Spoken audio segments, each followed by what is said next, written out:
বিরতির পর স্বাগত। 22শে জানুয়ারি অযোধ্যায় রাম মন্দিরের প্রাণ প্রতিষ্ঠা হয়েছে। তারপর থেকেই দেশের প্রধানমন্ত্রী নরেন্দ্র মোদীকে শুভেচ্ছা এবং ধন্যবাদ জানানোর জন্য বিভিন্ন জায়গা থেকে ডাকযোগে চিঠি প্রেরণ করা হচ্ছে। তাই রাম মন্দির প্রতিষ্ঠিত হওয়ায় দেশের প্রধানমন্ত্রী নরেন্দ্র মোদীকে অভিনন্দন জানানোর পাশাপাশি ইতিমধ্যে বিভিন্ন জায়গায় বিভিন্ন অনুষ্ঠানের আয়োজন করা হয়েছে। আজ দেখা গেছে যে খোয়াই মন্ডল কমিটির উদ্যোগে খোয়াই পঞ্চায়েত সমিতির উদ্যোগে ডাকযোগে চিঠি প্রেরণ করা হয় প্রধানমন্ত্রীর উদ্দেশ্যে। তাদের প্রত্যেকের মধ্যেই ছিল উৎসাহ। তারা জানাচ্ছেন যে 500 বছরের সেই প্রতীক্ষার অবসান হলো, রামলালার প্রাণ প্রতিষ্ঠা হয়েছে অযোধ্যায়। তাই তারা প্রধানমন্ত্রীকে এর জন্য ধন্যবাদ জানাতেই চিঠি প্রেরণ করছেন ডাকযোগে। সে বিষয় নিয়ে কি বলছেন তারা শোনাবো।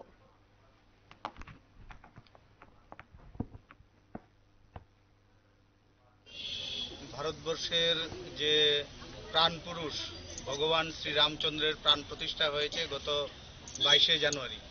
আমাদের এই 22শে জানুয়ারি প্রাণ প্রতিষ্ঠা আজকে সম্ভব হয়েছে আমাদের প্রধানমন্ত্রী নরেন্দ্র মোদীজির ঐকান্তিক প্রচেষ্টায়। আমাদের 500 বছরের যে ভারতবর্ষের সনাতন হিন্দুদের যে প্রত্যাশা, সেই প্রত্যাশা পূরণ হয়েছে দেশের প্রধানমন্ত্রী নরেন্দ্র মোদীজির ঐকান্তিক প্রচেষ্টায়।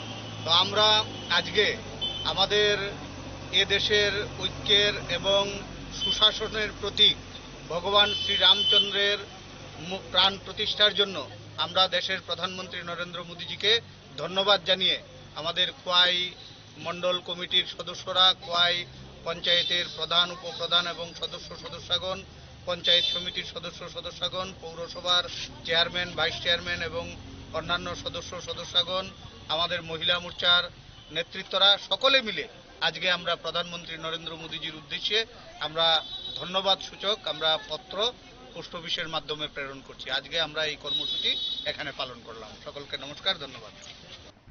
আপনারা শুনলেন তাদের বক্তব্য। অযোধ্যায় রাম মন্দিরের প্রতিষ্ঠাকে কেন্দ্র করে প্রধানমন্ত্রীকে অভিনন্দন জ্ঞাপন। খোয়াই কোর্ট পোস্ট অফিস থেকে ডাকযোগে সেই চিঠি প্রেরণ করা হচ্ছে প্রধানমন্ত্রীর উদ্দেশ্যে।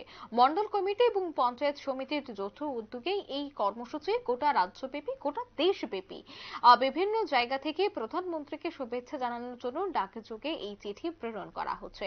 আজ দেখা গেছে খোয়াই মন্ডল কমিটির উদ্যোগেও ডাকযোগে চিঠি প্রেরণ করা হয়েছে প্রধানমন্ত্রীর উদ্দেশ্যে।